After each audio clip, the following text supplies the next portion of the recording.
And I put my number on the back. It was literally a snapshot, right? Yeah. Put my number on the back of the joint, gave it to him, and I was just like, I ain't gonna hear from that dude, right? So then I just figured I'd see him in the store again. But then like 2 weeks passed.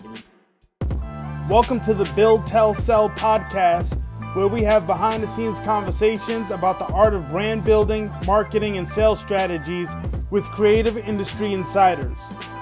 I'm your host, Pel, of PELNYC. Stephen Hill is an incredible actor that shares his entry into the film industry.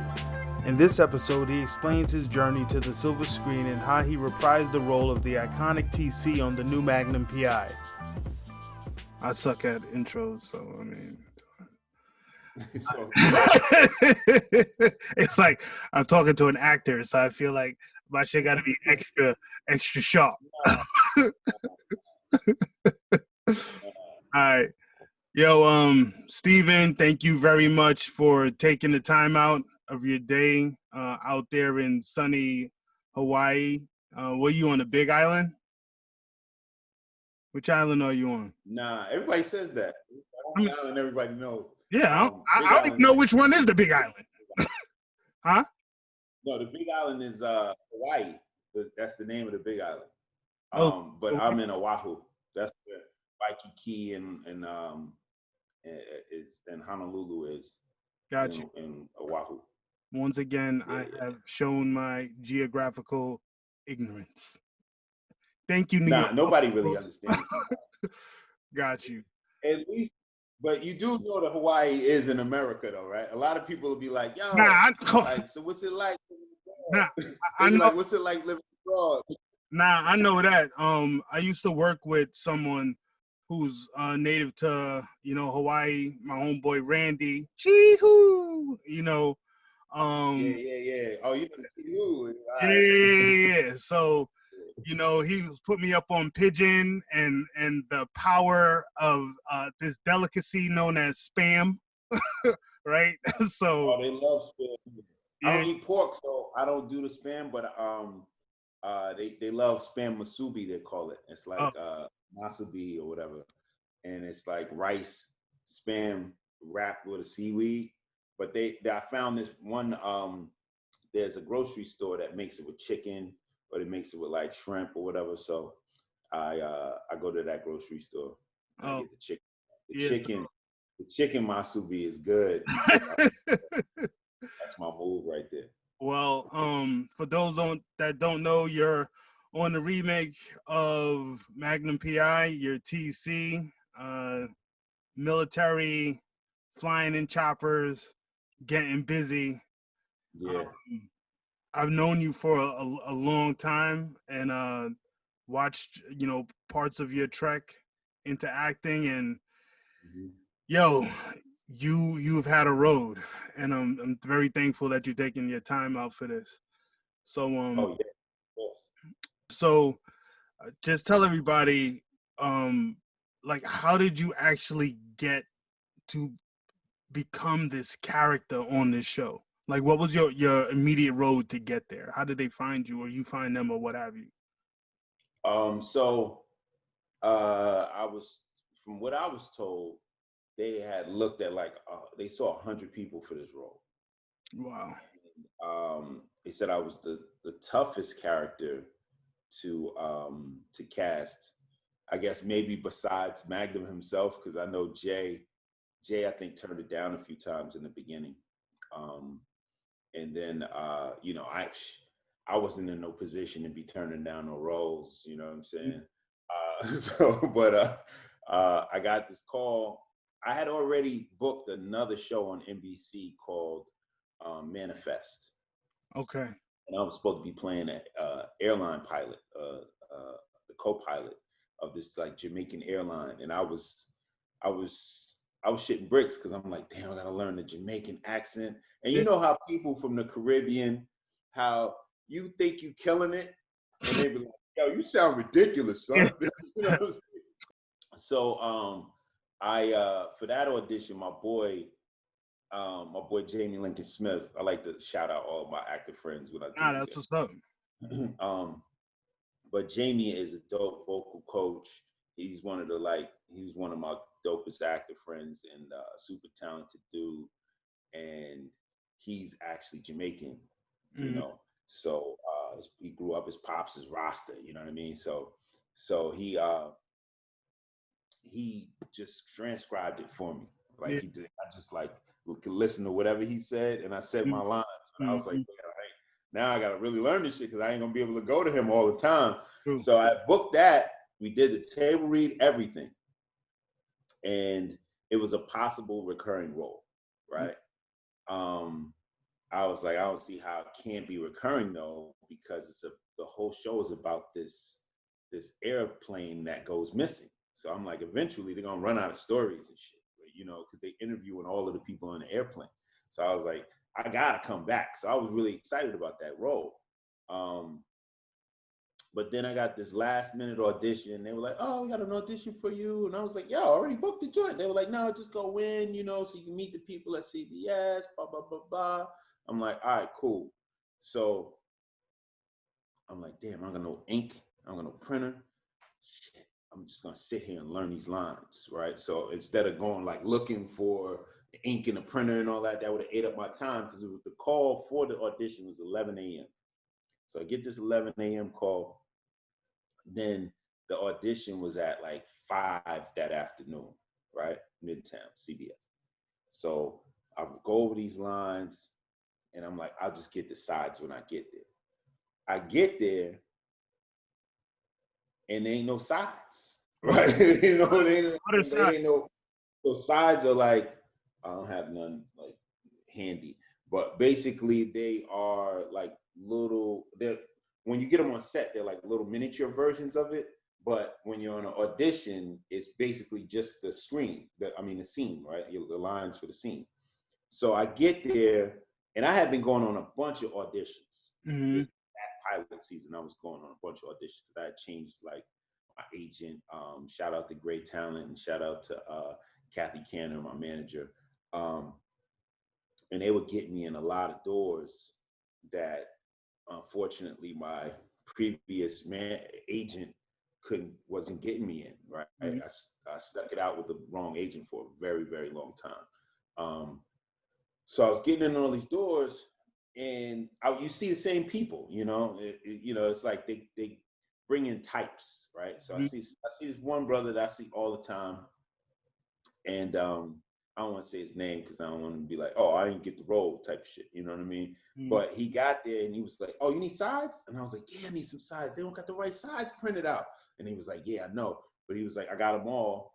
He was like, which ones what 2 out of the 3 scenes are you doing? I was like, yo, I'm doing 1 and 3. He was like, I'm doing 1 and 2. Here's 3. Right? So he gives me 3.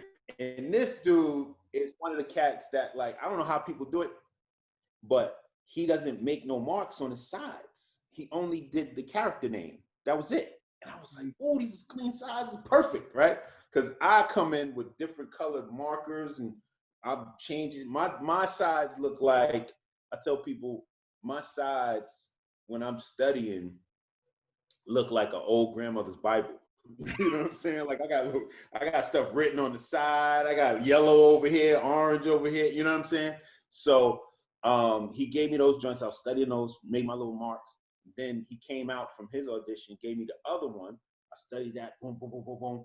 And I went in, knocked it out, but they kept asking me, like, do it again. So at first when they asked you to do it again, you're like, ooh, they saw something they liked. Yeah. But then when they ask you like 5 times, you're like, I'm fucking up. I got to be doing something wrong. You know what I'm saying? So, but right before I left, they were like, write down your cell phone. Did you write down your cell phone number just in case? And I was like, what? Like, that was weird. I never heard that one before, right? Yeah. So then I get home and I'm at the gym later that night, right? At like 10:30 at night.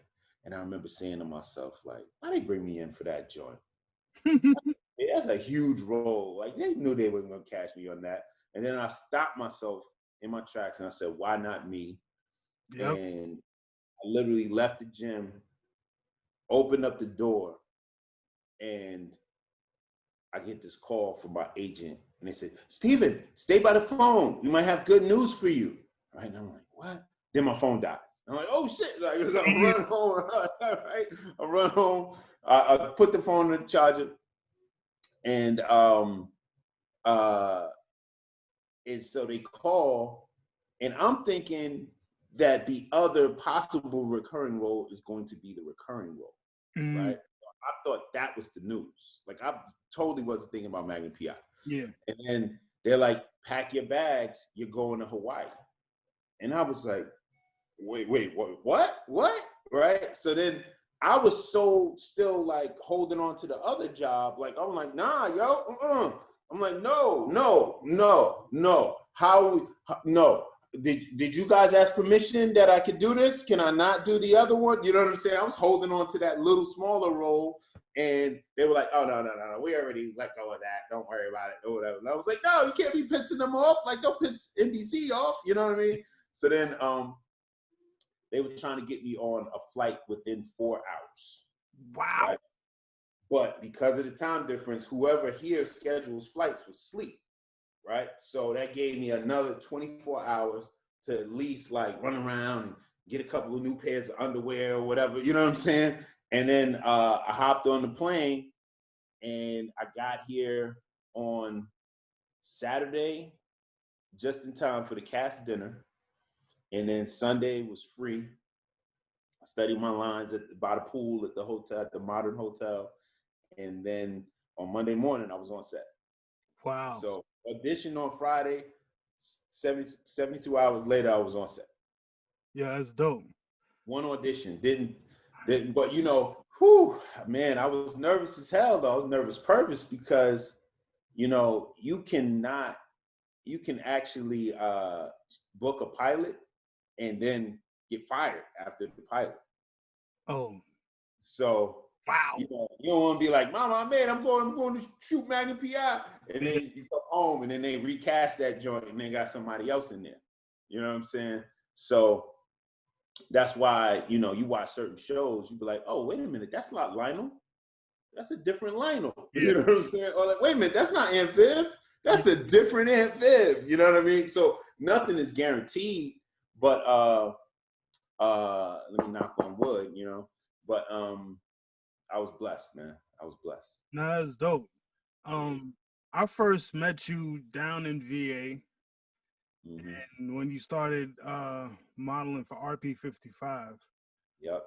So, what prompted the transition? First of all, what did you go to school for? I went to school for mass communications, right? I wanted to be a cinematographer, right? I wanted to be behind the camera. I love taking pictures. I remember in high school, I was really drawn to like all of the stuff that Spike Lee was doing. Yeah. And that like moving dolly shot. You know what I mean? Like I love that. And then I remember in high school, I figured out how to do that shot, and I would just go out in the hallways and just film stuff. And then my boy would give me beats to edit my shit to, right? Oh. And we say cousins. We basically say cousins because we grew up on the same block. We was the two dark-skinned dudes that everybody used to call African booty scratcher back in the days, and now they say we handsome and all that, right? but what's so cool, and he's actually come out here to visit me. But what's so cool is he goes in the industry, in his industry, he goes by megahertz, and he's a music producer. So, I heard of him. Yeah, he did Bad Boys for Life. He did Nas Got Yourself a Gun. Yeah. He did Best of Both Worlds. Wow, you know, he's small world. Yeah, he's done some heavy hitters. And so Dorsey, aka Megahertz Dorsey, he used to give me beats. Like he'd give me a tape of just beats, just plain beats. And I would then loop that onto one of them big cassettes, like one of those big VCR type stuff. I forget what they call them. But then I would put that on there, and then I would edit all of my videos, footage of people in like just running around in the Oh, so you're doing it like very analog. Yeah, just like editing, like boop, boop, boop, boop, so, boop to the beat. how did you actually connect with Ralph to start modeling for RB55? So I went down to Hampton, and I get there, and I went to Hampton because it was the only school I applied to. By the way, I was lazy with stuff like that, and they accepted me. So I was like, all right, cool. I took my first semester off, and then I get there because they were like talking about coming to they said come to pre-college. I was like, summer school? Like, nah, I'm not doing that. As a matter of fact, I'm gonna take my first semester off, and I'm gonna come in January. So I came down in January, and they were like, what's this you got down here? Cinematography. I was like, yeah, it's right here in the booklet.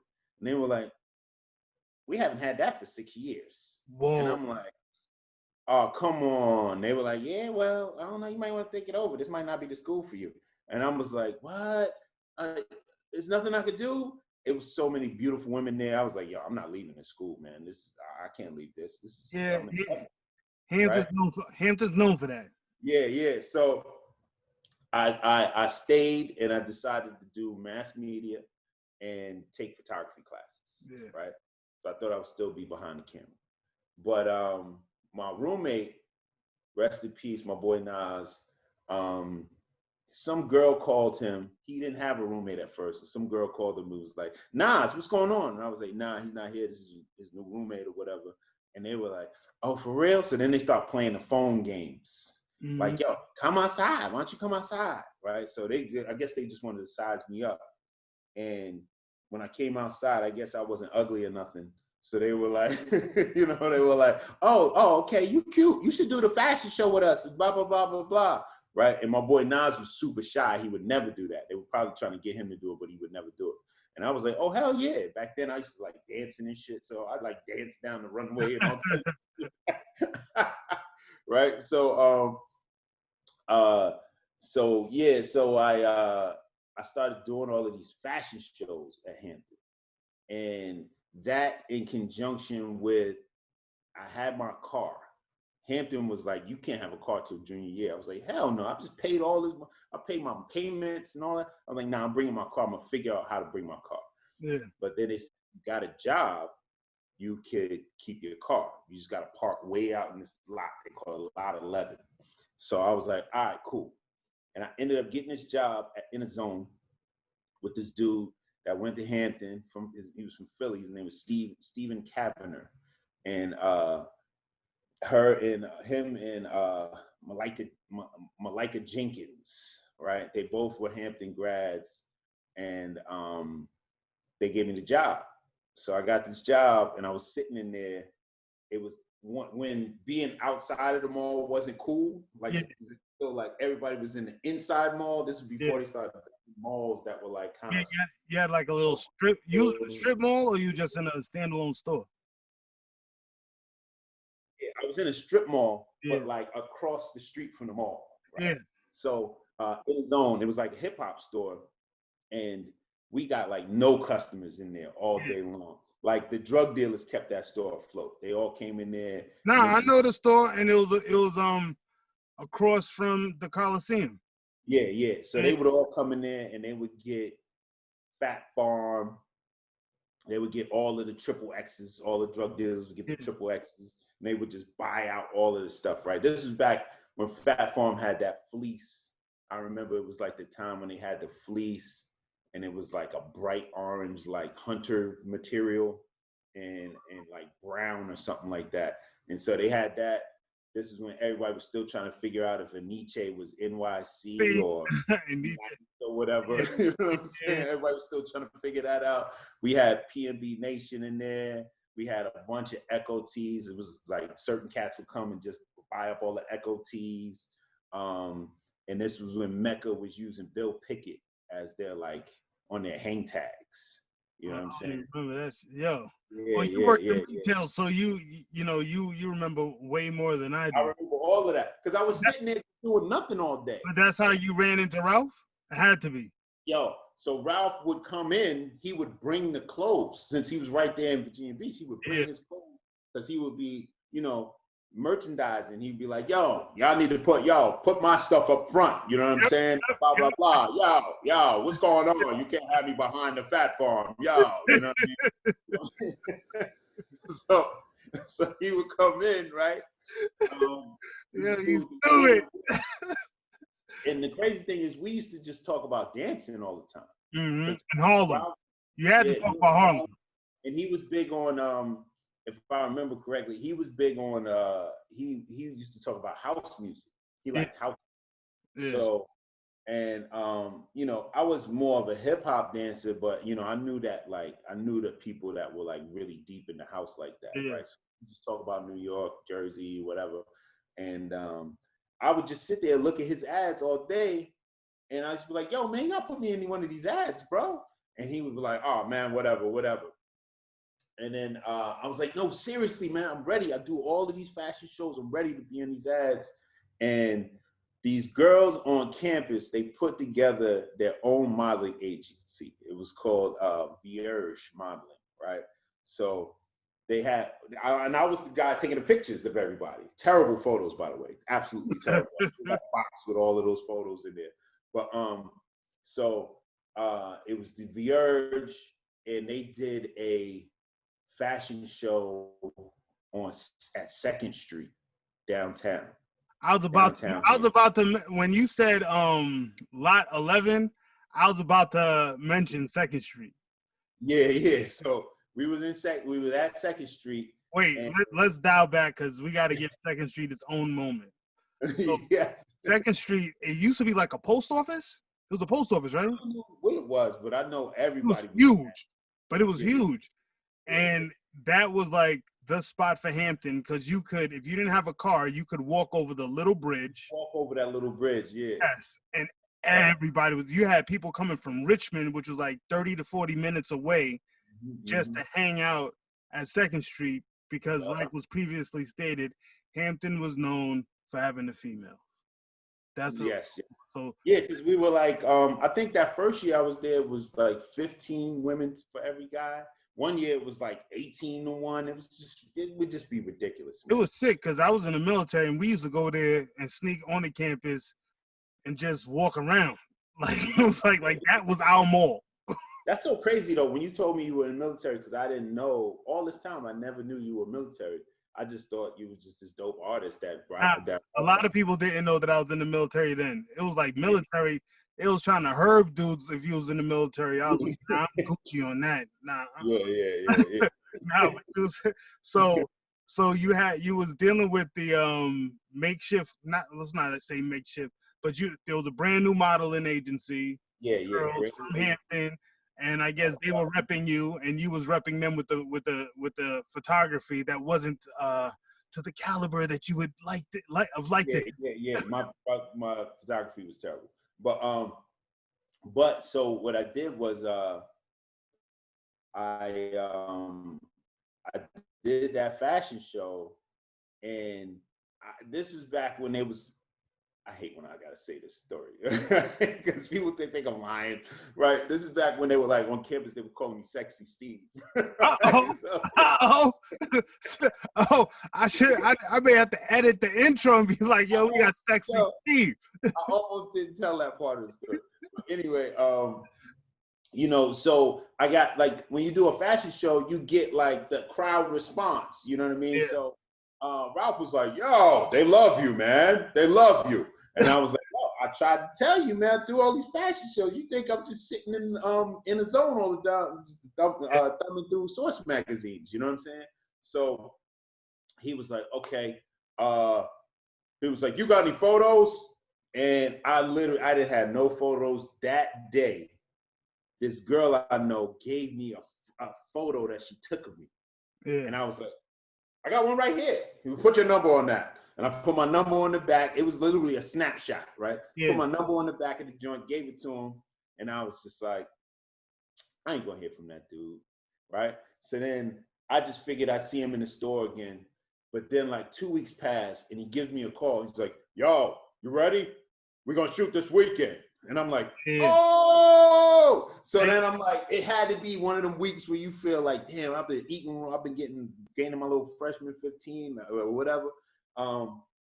even though this wasn't freshman year. But then I just started doing sit-ups like immediately, right? I started doing mad sit-ups and stuff like, yo, I gotta get ready for this joint.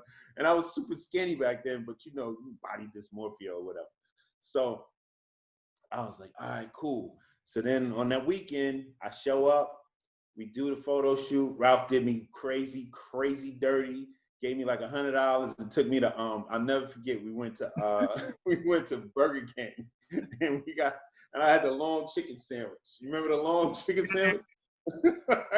right. We had a long chicken sandwich and a Burger King and some fries. He gave me some extra fries, I think, and he let me supersize my joint. Other than that, I ain't had no bread, yo. You know what? $1,000 would have done for me back then. I would have been like the king of the school. But no. So he gave me a little $100 bill and some food, but I did have clothes and I needed that shit. Nah. He gave me like boxes. He would tell like, and then if I was running low, I used to be like, yo, Ralph, man, I need some stuff, man. I got a fashion show, blah blah blah. He's like, yo, come on. Nah, I mean, I drive out there, and that was when I would always see you. I would see you when I came to get some free shit. How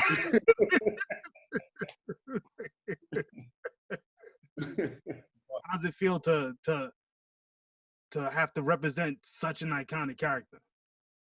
So to the people that know, right, that's awesome, man. Like, it depends on your age range, right? Yeah.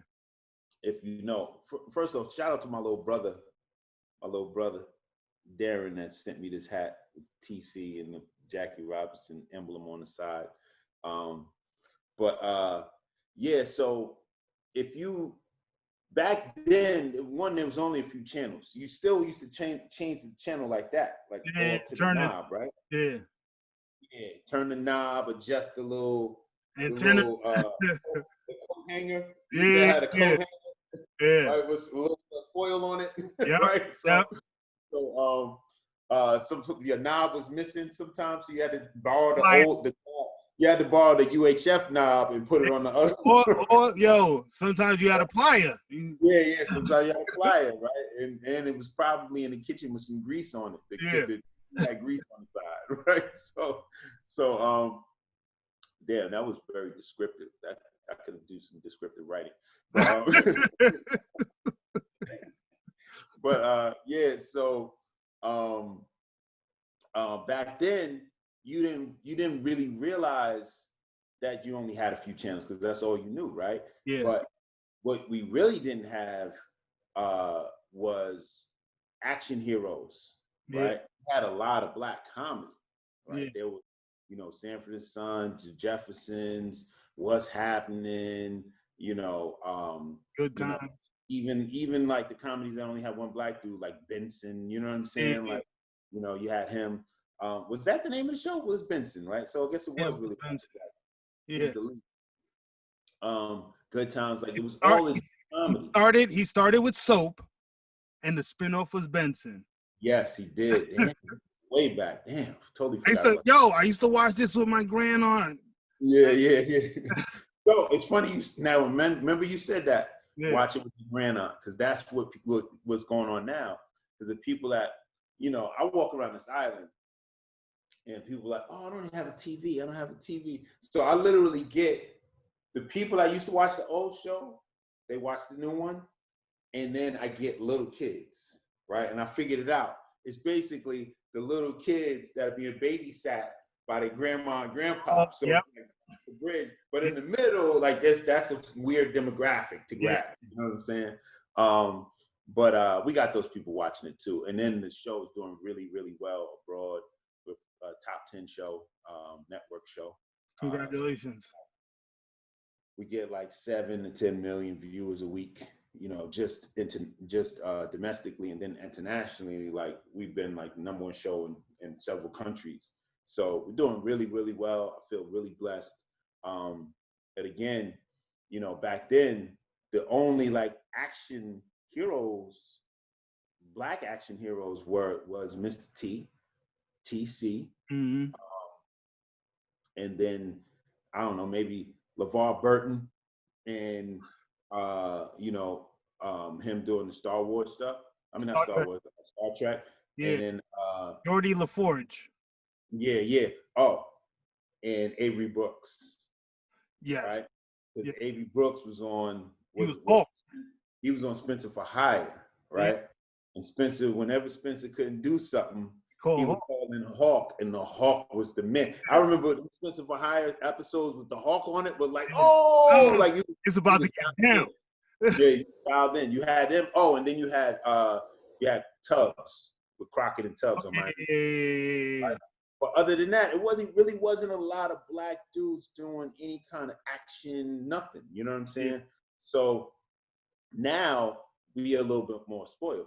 We tend to like sometimes have that argument of like, yo, how come we don't have these kind of characters? How come we don't have these? But but we literally have all people will say that, and it's like, you got Black Lightning. What do you mean? Like you got a whole superhero family over here. You got you got me on this show, but now it's like, it's only one black dude on that show. I'm gonna go watch this other show with all the black people on it. You know what I'm saying? So it's like we're not subject to just the one token guy. Yeah.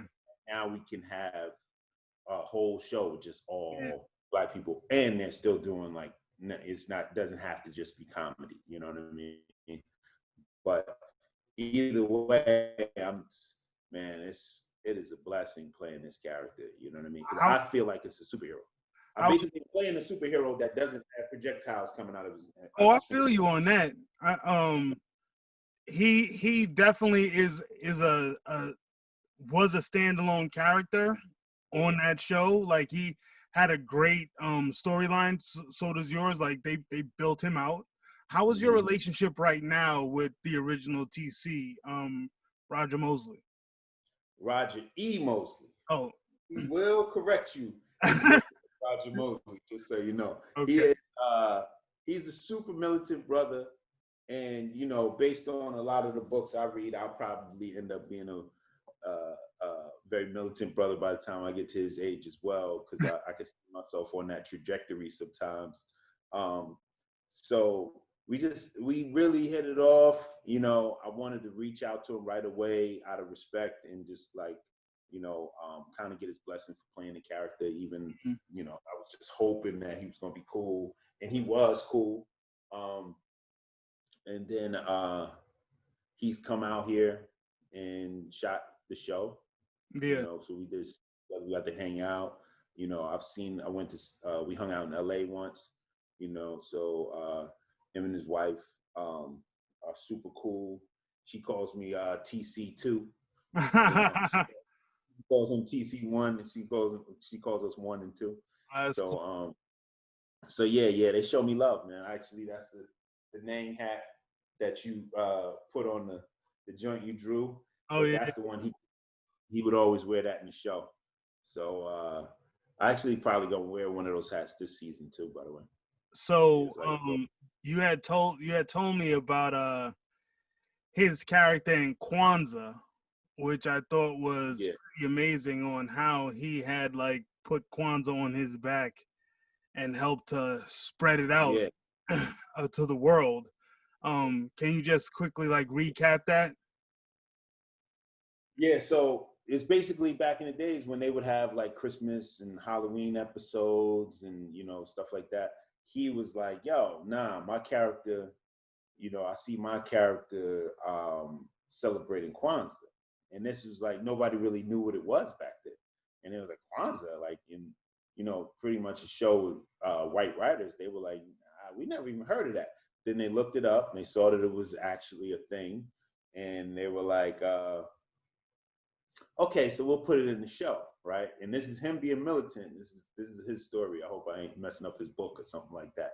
But him being militant, the Higgins character comes out and he goes, well, Kwanzaa was started in such and such by blah, blah, blah. You know what I mean? And he was like, all right, cut that out. Nope. There's no way a white man is going to know more about my Black history than me. He said, I'm going to explain Kwanzaa to the audience. You know what I'm saying? So they had to rewrite, and they made it so that TC gives the breakdown of what Kwanzaa is. but at the time, it hadn't really gone abroad like that.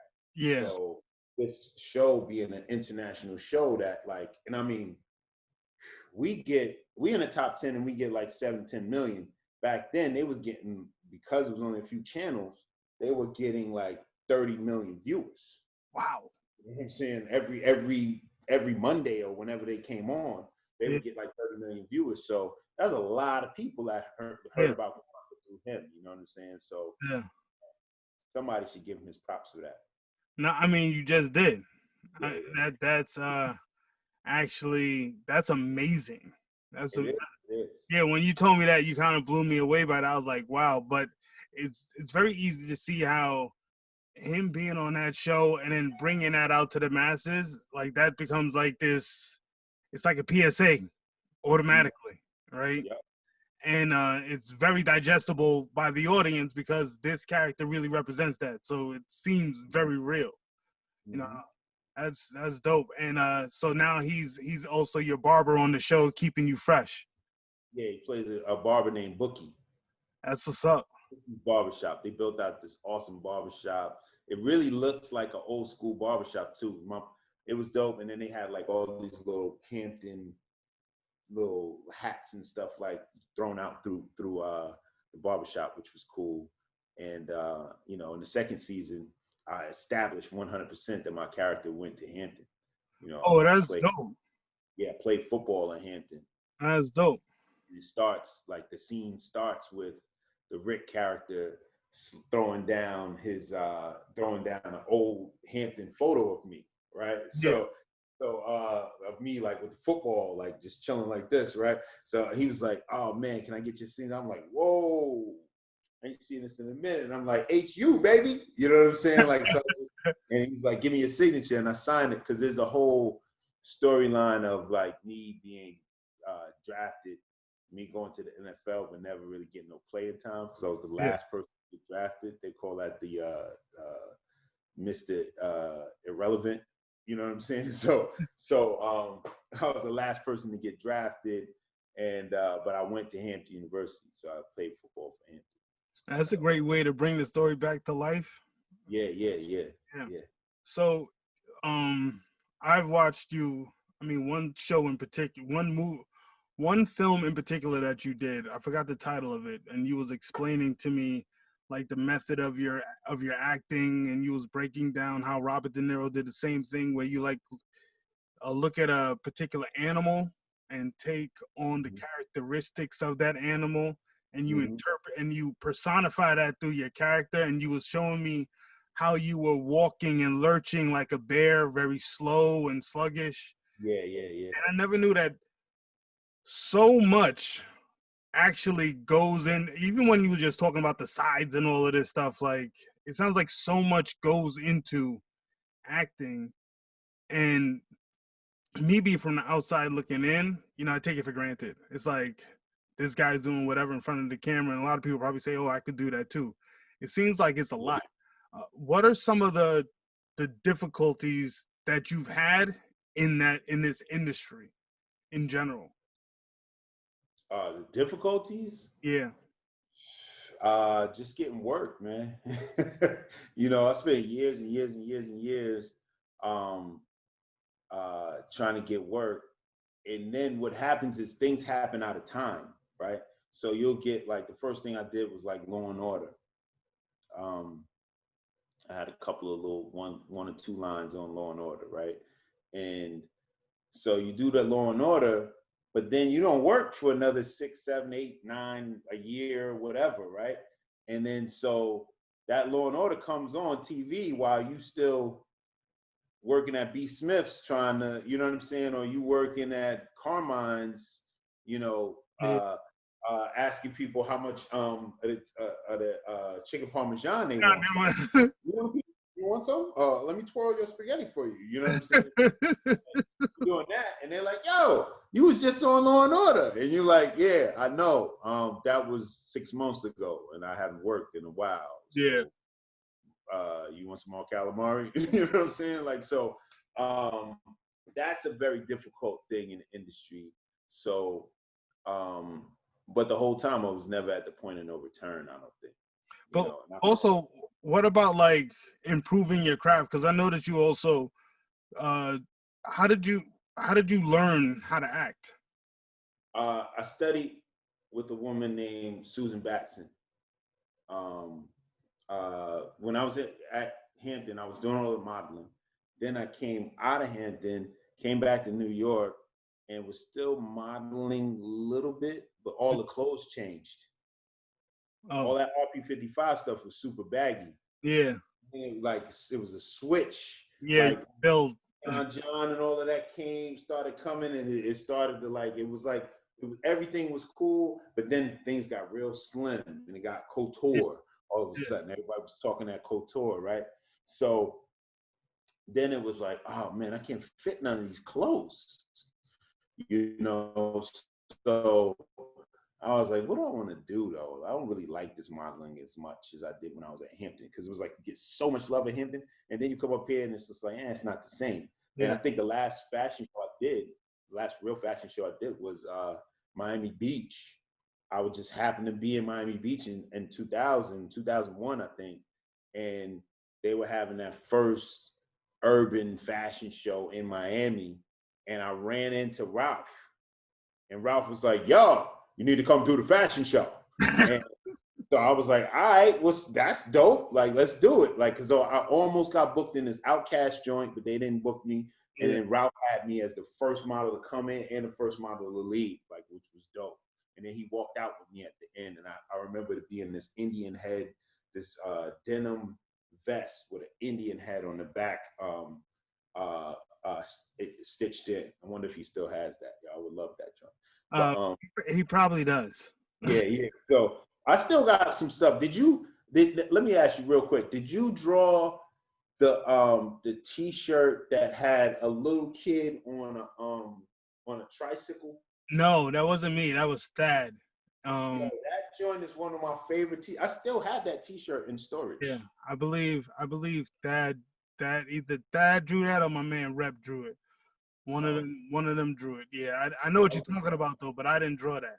Yeah, that joint was dope.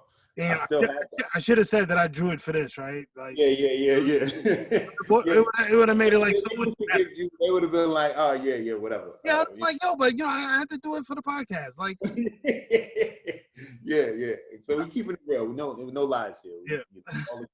All our stories match up in real life. But what's one character that you would love to play? One character? Even though he seems to be having a tough time about it, I would love to play a Jedi. Oh, not Trump? No, not Trump. A Jedi? Maybe I could play a Jedi and the Mike Pence fly at the same time. Chill, you stupid. A Jedi? Why a Jedi? Because I feel like it's time, man, and I kind of understand where John Boyega's coming from with his frustrations of the joint and how they made him, they kind of like relegated him to this smaller character. But like, this is how I analyze the Star Wars canon, right? It's like back in the days, the black dude they had was Billy D. Williams, right? We had Billy D. Williams. Billy D. Williams was the top dude back then. He was on the tippity top. You know what I'm saying? He was doing Coke 45, but he was still the top dude, right? So you had Billy D. Williams. Now, then they come through with Mace Windu. Yeah. Mace Windu, Sam Jackson, he's the highest grossing actor of all time. You know what I'm saying? Like, yo, really? Mace Windu? Like, so you have to be the tippy top black man, right? To be seen, right? And Mace Windu was the first one with an actual lightsaber, right? That had some control of the Force, right? Like understood what the Force was, right? So, I just felt like it was time for them to bring in a brother, and then they brought in John Boyega, and he was an intergalactic janitor. He was a janitor, yo. You know what I'm saying? But they be finding these random white folks in the desert, and they be having the force and all of that, and they be, pulling things, and they find, but then the black man got to be the janitor, dude. Like, come on, man. Like, why can't they find a planet with a bunch of brothers on it? You know what I'm saying? Like, but land on planet Negro 12375 or something, right? And you land there, and they just be training, like all just trainers, like. But you also have to remember that in 4, 5, and 6, this was also a universe where they had like how many women? If you really think about it, it was like, yeah, Princess Leia, Jabba the Hutt had the slave girl, and what other women were there, right? You go to the cantina, it's like a whole bunch of dudes in there, right? Everywhere that you went, it was just a whole bunch of dudes. You go to the council, it's a whole bunch of dudes. Yeah, cantina and Jabba the Hutt in there, like, yeah. So I mean, there's multiple frustrations in that. See, that's why you gotta go to Star Trek, nerding out right now. You gotta go to Star Trek and be like Captain Kirk, because Captain Kirk, there was a whole bunch of women in there. And he was he had all the things. He had all the things, yo.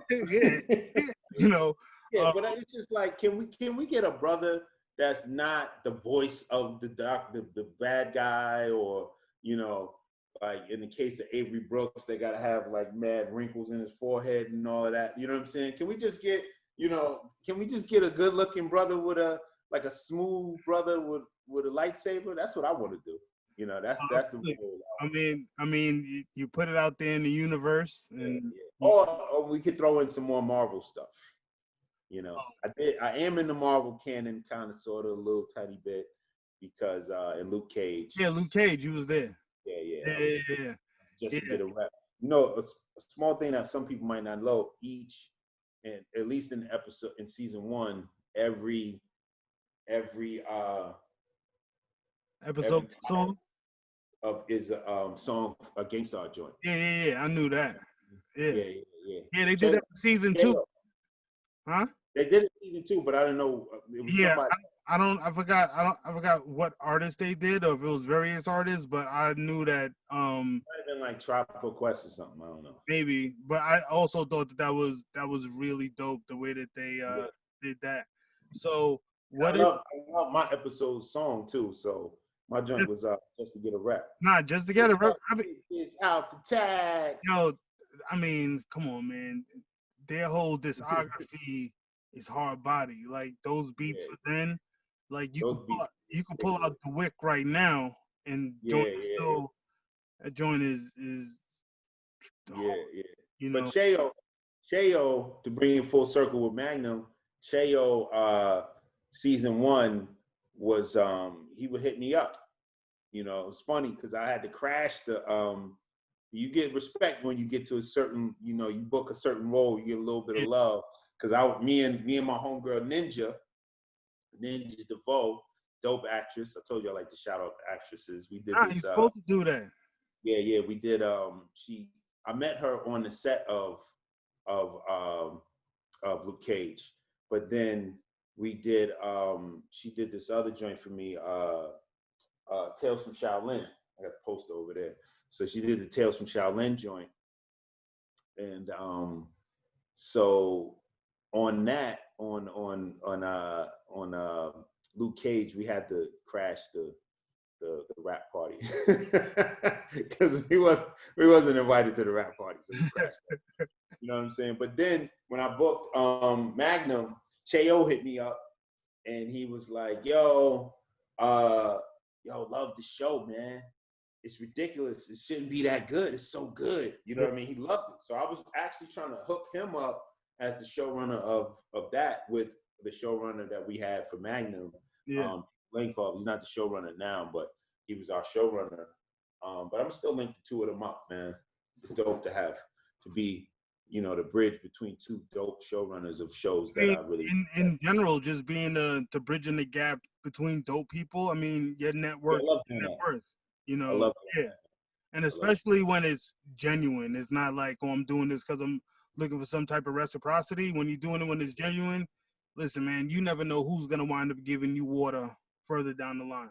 So if you got it, you can give it, you can connect people. Like, that's a great thing, you know. Yeah. So you moving around in this industry, I know you was talking about how you had changed your agent. How important is it to have an agent and a manager? Are they one and the same? Are they totally different?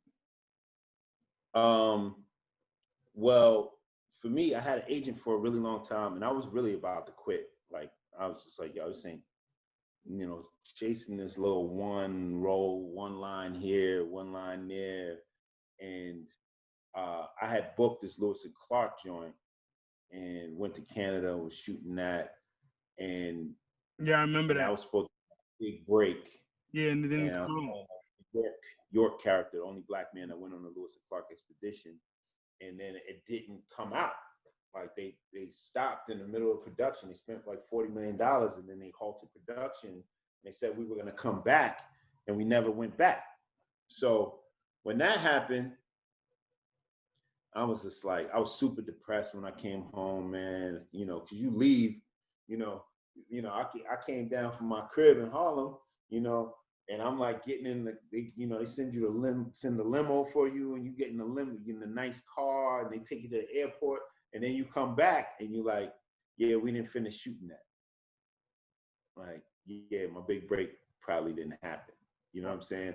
But I remember meeting this old school cat in, I used to love going to Barnes & Noble. I even go to Barnes & Noble here.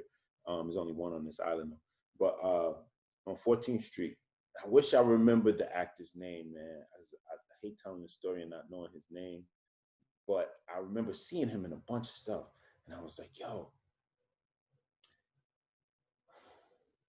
I need a mentor, bro. And I seen you in everything. You know what I'm saying? I seen you in a lot of stuff. And he was just like, oh, man, thank you, whatever, right? He was like, so what have you done or whatever? And I told him I worked on that Lewis and Clark joint. Yeah. And I was like, it was produced by Brad Pitt, Tom Hanks, and Norton. And he was just like, oh, you don't need my help. And I was like, what? What do you mean? He said, this is the industry of lists. And you have worked with and are on the A-list. And I was like, huh?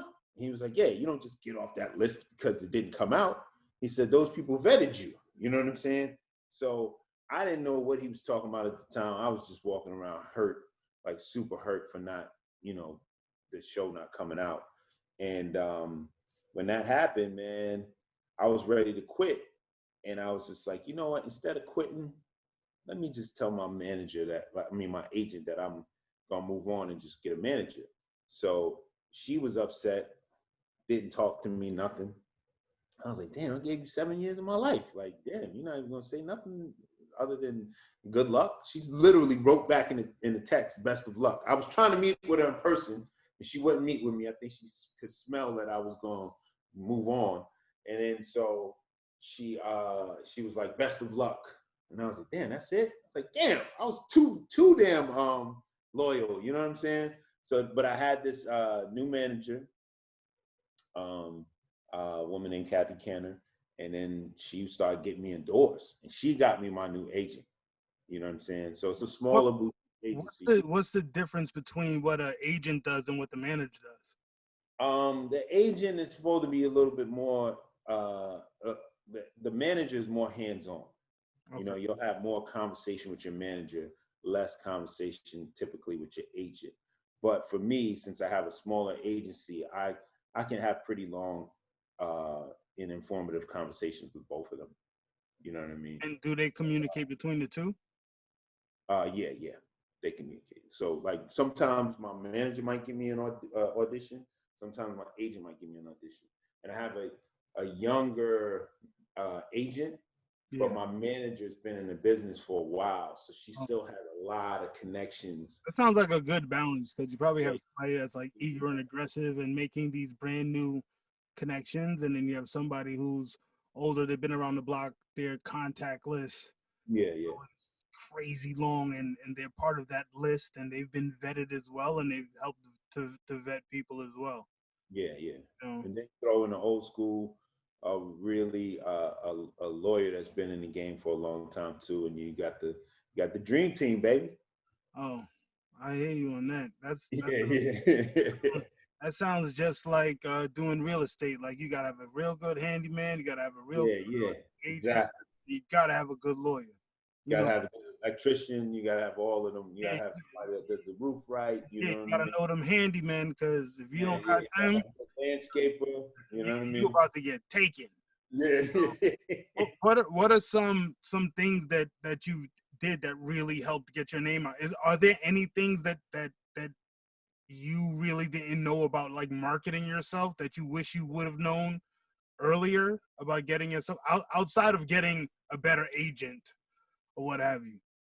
Nah, I think the one thing I could have done differently is I put all of my heart and soul into the Black Film Festival circuit. Mm-hmm. Poured all my heart and soul into it. And, shout out to American Black Film Festival, Urban World, New York Hip Hop Film Festival, Gary, Indiana, Black Film Festival, Black Star Film Festival, Urban Media Makers in Atlanta, Pan-African Film Festival in LA, Bronze Lens in Atlanta, Black Harvest in Chicago. I done been to a lot of Black film festivals multiple times over the years. But if I could go back and do things a little bit differently, I would save a little bit of that money from, waiting tables or whatever in spring to go to Sundance. Because the industry is the industry. You know what I'm saying? And like, the gatekeepers are the gatekeepers. And that's just what it is. And so, you could be at the top in the Black joint and not get no love still. And you could be at the bottom in the white joint and get still recognized. You know what I'm saying? So it is what it is. I wouldn't change at all going to any of those Black film festivals, but I would just also add into the recipe. I would add in going to, I went to Tribeca a few times because it was easy to do just because you're in New York. But I would add in going to the con and network or whatever if I could. But I always just felt like, they don't accept my films, but I needed to go there just for networking. You know what I'm saying? So if there's any actors out there wondering what to do, go for the networking at all of the festivals. Yeah, I would guess that being on regular TV and not having to be on a streaming platform where people have to pay, you probably get a larger outreach, and also the fact that it's episodic. Yeah. You're returning every week, and people are following this, that you probably grow a larger base. And also, it's incredible that you already have this show that has history and you're piggybacking off of that. Yeah. Well, do you ever see 30 years of history, you know what I mean? Yeah. 30 years ago, So the original Magnum, Tom Selleck, Mr. Mustache, are there any plans of him coming onto the show, making a appearance? I don't know, I hope so. My plan is, I feel like I might be able to persuade him. You know what I'm saying? Right. So I keep saying, I was on Blue Bloods before. Oh, wow. I played a detective. And actually, they almost brought me back on a couple of years ago. Right before I booked this gig, they almost brought me back on. So, you play a detective, you could always be that same detective again, right? So Detective Ted Foster, I think was my name. And I think if they just put me in a scene with Tom Selleck, I could be like, yo, man, come on, bro. Come on out there and do this joint. Do it for the people. You know you Do it gotta for, come on do real it for, quick. do it for Hawaii. You know what I'm saying? No And show pop you there. love. Come on. You know, do it for them. Do it for the Ohana. You know, that's what they call family here in Hawaii, Ohana.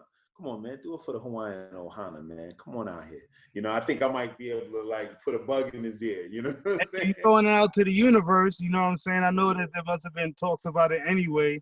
How is Because it? I mean, the reality is, none of us are bigger than any of these characters. You know what I'm saying? Oh We no. are blessed to give life to these characters, but you know, it's just like my life is not just me. It's other people in my life helping me. It's God helping me. Oh yeah. You know what I mean? It's like, you know, I don't just, you know, my blessings don't just flow freely to me just because I will them to do so. You Yeah. know, so it's the same way with a character. You build a character, but you know, you don't necessarily write it. You know, you know, even if you're like a Issa Rae or let's give a shout out to Rada Blank with the 40-year-old version that just came on Netflix yesterday. DP, but my man Eric Bronco, who, you know, that whole film you were saying where I was playing the bear and I was Yeah. lumbering like a bear. That was Stay Cold, Stay Hungry, the film you came to see. That was Eric's first feature. We shot that when the 5D first came out. He shot that whole film pretty much one camera, one lens, and it was all natural lighting because he's like a magician and knows what he's doing. And then now he done won Sundance, won awards at Sundance for the last 2 years in a row. One with Clemency, and then with the 40-year-old version, which just hit Netflix. You know, he's the I just watched that last night. Yeah, me too. Yeah. He's one of the dopest DPs out there. So that same DP did Stay Cold, Stay Hungry. Oh wow. Yeah. So we were rising at the same time. He called me actually for Clemency. He was like, "Yo, man, I got this little small role for you in Clemency. You should come through." And I was just like, "Yo, I'm in Hawaii, bro, shooting Magnum PI." He was like, "What?" You know what I mean? He was like, "Yo, that's crazy." I think I was shooting like episode 1 actually when he. That's dope. That's dope. I mean, again, your network is your net worth. Yeah.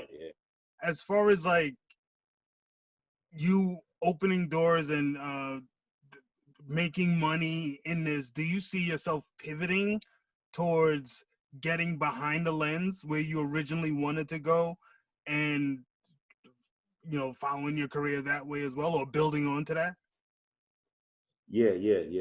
I just want to stack coins, you know, like Super Mario Brothers. Stack all the coins, stack all the rings like Sonic the Hedgehog, and try not to get poked too many times so the joints fly all over the place. Yeah, I read a interview with Nicolas Cage where he talked about like how he lost a lot of money, and that's why he's in like so many low budget films or whatever. That's what they were speculating. Like that's one of the reasons why he's in a lot of these different like roles that you wouldn't expect him in, especially for somebody who has such a breadth of talent. Like he could do comedy, he does action, he does drama. And I understand, I can see the need to hold on to those coins. Yeah, damn. If I was him, I'd probably still be spending that Raising Arizona money. But you know what? You know what will give you grace too is like, you know, you get around all these people with all this money, and for me, I'm blessed that like I started making a decent amount of money. You know what I'm saying? And you know, none of it is guaranteed, but I started making a little decent amount of money later on in life, as opposed to like, boom, first audition, oh, I'm on a TV show. You know what I'm saying? Like, and you may not know how to, you just assume, because I remember coming from Hampton doing all the RP55 stuff. I just assumed it was just gonna come to me. You know what I mean? I was like, yo, went down there, got a job, met Ralph Reynolds. Next thing you know, I'm in the Source Vibe, Double XL, whatever, let's do it. You know what I mean? And then I came back to New York and this shit was hard. And I had to really actually, I couldn't just do push-ups to get love and get a fresh haircut. I had to like actually learn my craft. So I went to Susan Batson, like I said, and really learned. And my homegirl, Kendra Binky, AKA Binky, who's a industry choreographer. she's choreographer, did the choreography for a bunch of stuff. But she was like, yo, you should take some acting classes, you know? So I've been doing this for a minute, but none of it is guaranteed. And the reality is, man, you meet people that got a whole lot of money, but if you're not a good person, I'm not impressed. Yeah. Like, I don't care if you're from Dubai and you got yachts and you know, you got a yacht and a boat that slides into the yacht and then the helicopter takes off when you can go to McDonald's because you feel like a fillet of fish real quick or something, and you fly back to your yacht, whatever the hell it is that you do, you know, if you're not a good person, I'm just not impressed. You know what I'm saying? It's like all kinds of craziness going on. And, you know, like Hawaii has a lot of sex trafficking. Like, For real? Yeah. It's like very, very prominent here. But like, you'd be surprised, man. People could be like on the surface, the upstanding individual, and then behind the scenes, they doing some sex trafficking. You know what I'm saying? So it's like, if you're not a good person, I'm not impressed. I'm not impressed by your car, not impressed by your yacht, not impressed by your penthouse, not impressed by your shiny watches and your diamonds and all that. Your diamonds are probably blood diamonds anyway. You know what I'm saying? So like if you know, just give me a bracelet with some wooden beads on it, and I'm good. You know what I'm saying? How important is keeping up appearances in that type of industry where it is very front facing? I think it's just like, you know, if you're from New York, you know that dude or you know that girl that like, or that stylist that's like, damn, they always look good. Yeah. And they got their stuff from Goodwill. And you're like, damn. But the dude that got the money doesn't look half as good as you, but he got Gucci, Louis, Fendi, whatever, like all of the patterns at one time. You know, he done did the Floyd Mayweather on you, but he doesn't look cool because he snatched some Gucci off a mannequin in the store because he couldn't buy it. Yeah. So that's the kind of thing, like, keeping up appearances is cool and all, but like, you know, you can go, if you don't got the money, you know, this is for anybody out there. Like, don't feel like you got to keep up with these people that get free stuff sent to them. You know what I'm saying? You don't have the money, and you know, you gotta, you know, just go get a suit and just try to get it tailored. Go get a suit, and then, you know, get it tailored by a local tailor to fit you, and you look good. You know what I'm saying? Everybody look good. That's one of the biggest tricks and slept on tricks is buying something and bringing it to the tailor. Exactly. Like, straight up. Because you can make off the rack, whatever suit, dress, shirt, whatever. You can make it look like $1 million. Just going and paying a couple of dollars to the tailor. Go to your local dry cleaners and find out where to find a local tailor. You know what I'm saying? And then even for these models, man, like, you know, what people don't know is, you know, they go to take these photos. One, Photoshop is all up in the thing and making people's necks longer and doing all kinds of stuff. Yeah. But you know, somebody might have a T-shirt on with some clips in the back to make it look like that. It fits the way it fits, and then none of them on the rack come like that. Yeah. You know, it's a clip in the back of his shirt. Yeah. You know what I'm saying? Like, so. Now, I know, because I've been on many of photo shoots, and it's like, they're clipping it, they'll pin something real quick, you know, tucking it or whatever, and then when you really get the real item, it's like big. Yeah, exactly. It's square. It's like, yo, wait a minute, this joint is super square. So, you know, it is what it is. Well, let me ask you this one last question. Just not even a question, but drop a jewel for that kid that's out there that wants to get into this industry and probably has gone through what you've gone through. Like, you know, he turned away, he's about to stop, or he's trying to figure out how to hone his craft more. Like, just give us a jewel. Well, I would say the one thing that I give any kid that'll ask me, like, yo, how do I get into acting, this and that, third? You know, one, read books. You know, so much information out there. You know, go to podcasts like this. You know, watch industry professional interviews. You know, You'd be surprised. I'll tell a kid, yo, go get Respect for Acting. It's in the title. It's the first acting book I ever read. You know, Susan Batson put it in my hand. Go get Respect for Acting. You see him a year later. Yo, Steve, man, yo, put me on, son. I told you get that book a year ago. Did you get it? Yo, I don't even know how to get that book. The bookstore? Oh, they got those kind of books at the bookstore?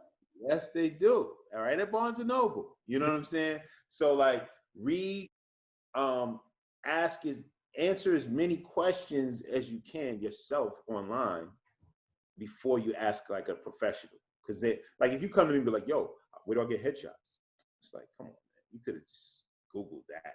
You know what I'm saying? Like, you know, but if you come to me and say, yo, I've been thinking about these 3 different photographers. What do you think about this? Do you know these photographers? And then I'm going to be like, oh, damn, you actually already did some work. Okay, so what photographers? And I might know, like if it's a New York thing, I might actually know one of the photographers. But I'll be like, you know, I might be able to say like, you know, make sure it's a photographer that shoots your type. You know, does your photographer got black eyes?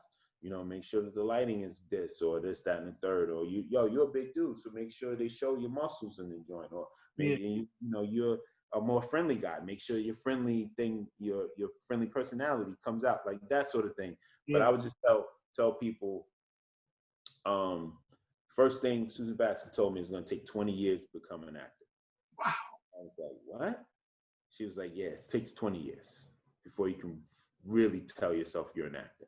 And I'm not even there yet. I'm at like 19, I think.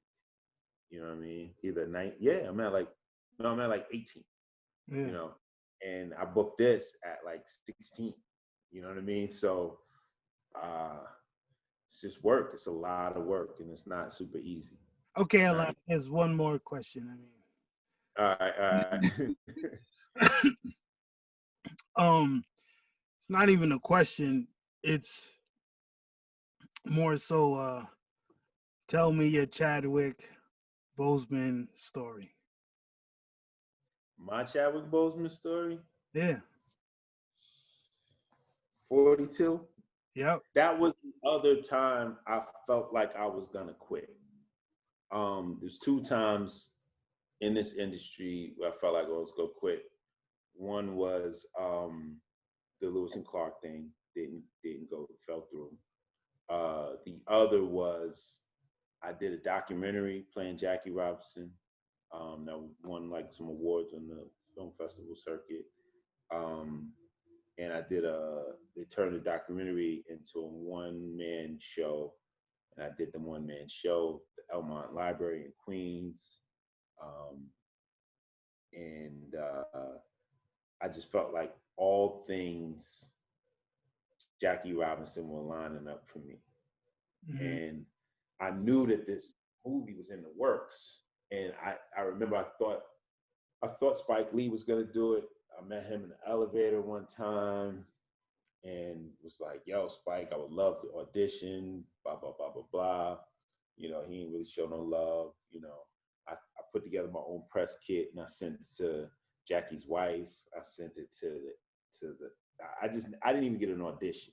So the fact that I just didn't get an audition, DeWanda Wise, her husband, she's actually the lead of She's Gotta Have It.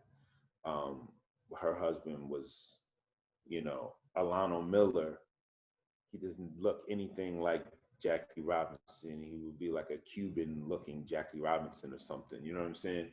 Alano had the script, right, sent to him. And she sent to me, she was like, yo, Alano got this script for Jackie Robinson. He's totally wrong for it. You're right for it.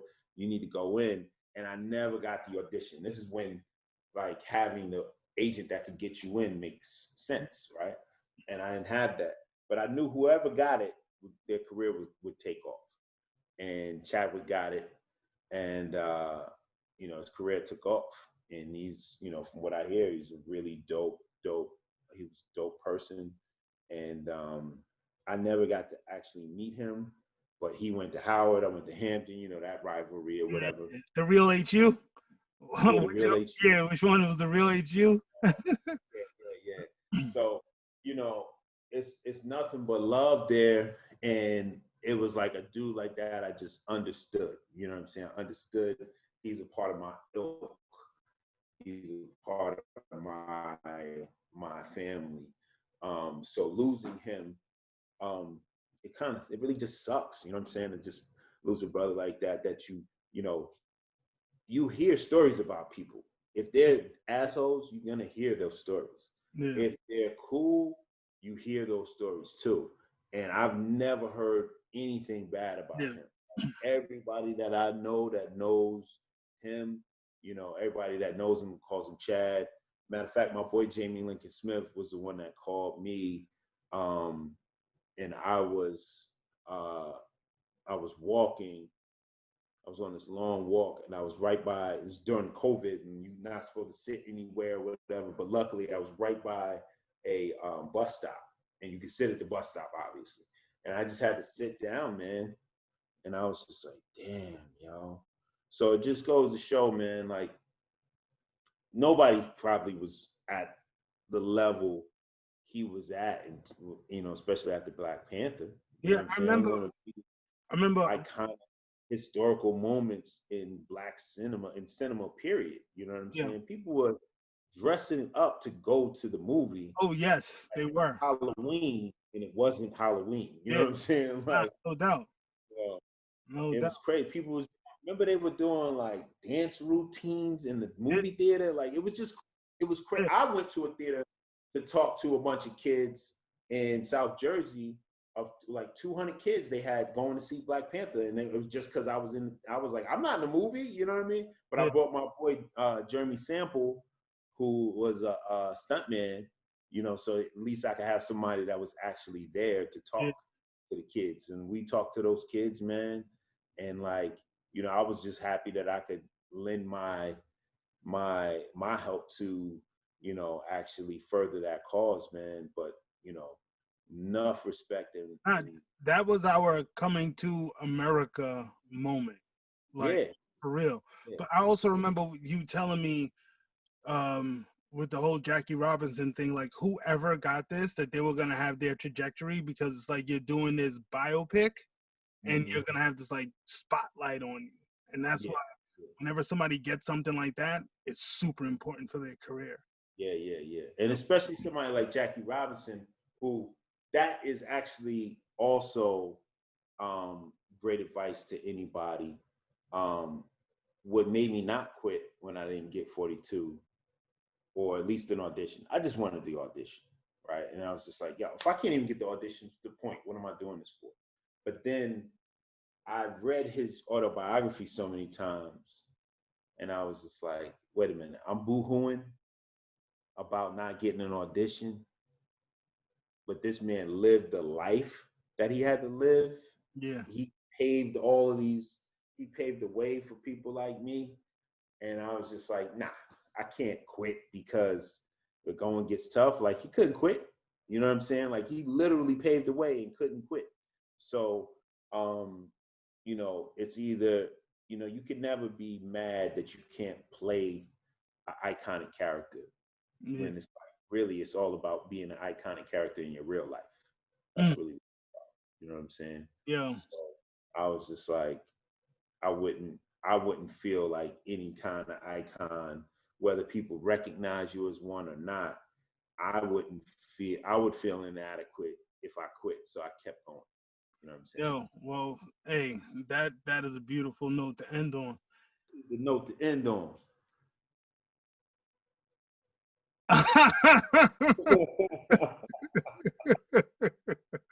Is that really you?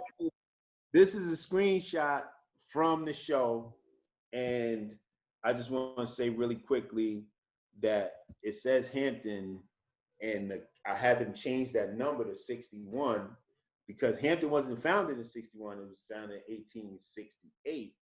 But there was a Black woman named Mary Peak that used to teach under an oak tree called the Emancipation Oak that's still there on campus to this day. Yeah. That's on the campus. Yeah. It's on the campus. And so she used to teach ex-slaves. She used to teach natives. And so I wanted to honor her as opposed to Armstrong, who actually went to school here in Hawaii, this school called Punahou, that anyone from Hawaii that's listening, the founder of my college also went to Punahou. They would love that. Oh, that's dope. That's dope. Did they actually make the jersey for people to buy? No, that would be dope. That's what I want to talk to Hampton about that, and I actually want to get like the jersey to say Mary Peak on the back. Yeah, I need my 10%. Thank you. Yeah. Yo, no, I've really had that, but you'd be the first one to get one. How about that? Yo, but brother, thank you very much for taking your time, especially all the way in Hawaii, early morning. No doubt. I do appreciate it.